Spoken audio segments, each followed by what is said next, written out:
Nifty hitting an all-time high and crossing the 18,900 mark as the banks and metals that seem पिछले 4-5 सालों में stock market में bull run और subscribe IPO हुए SIP के record टूटे।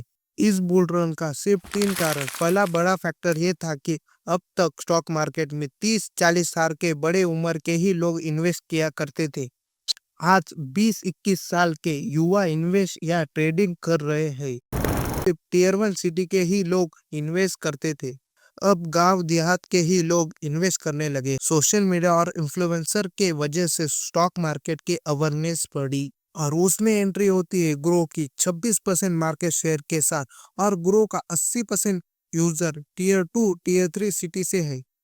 अब 2026 में ग्रो 2 करोड़ यूजर के साथ है। जीरोधा को छोड़कर सारे स्टॉक ब्रोकर को मिलाकर ग्रो को यूजर बेस नहीं बन सकता और ग्रो जीरोधा से 2.5 गुना बड़ा यूजर बेस है। और ग्रो का स्टॉक ब्रोकिंग में डोमिनेंस की शुरुआत कैसे हुई, ये कहानी की शुरुआत होती है 4 दोस्तों ललित, हर्ष, नीरज और ईशान जो फ्लिपकार्ट में सीनियर पोस्ट पर काम कर रहे थे।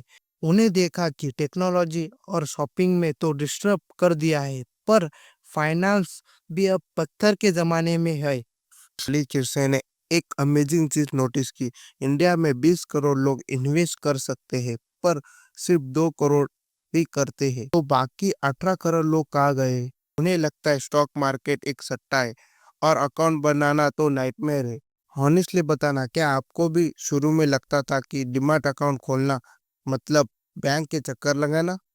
ग्रो ने इसी डर का अपनी सबसे बड़ी अपॉर्चुनिटी बनाई। ग्रो की पहली सक्सेस स्ट्रेटजी थी asset light mode. Traditional broker like SSC direct या एचएफडीसी सिक्योरिटीज के पास हजारों एम्प्लॉय और फिजिकल ऑफिस थे। ग्रो ने कहा हमें ऑफिस नहीं कोड चाहिए।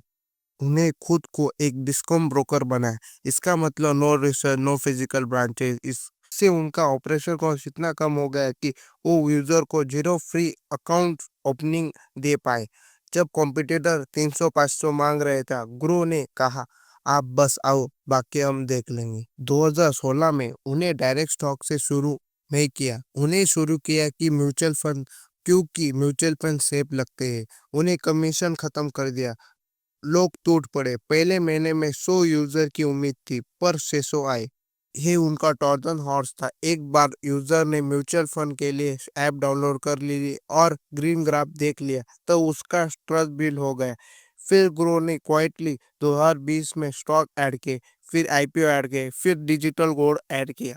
ग्रो ने मार्केटिंग में जो किया वो किसी ने सोचा नहीं था। सिर्फ यूट्यूब चैनल नहीं खोला, उन्हें 10 ज्यादा रीजनल चैनल खोले, हिंदी, तमिल, तेलुगु, मराठी, मलयालम। अब बात करते हैं असली पैसे की। बहुत सारे स्टार्टअप सिर्फ लॉस करते हैं पर ग्रो ने गेम चेंज कर दिया। FY24 में ग्रो का रेवेन्यू 3,145 करोड़ हिट कर दिया।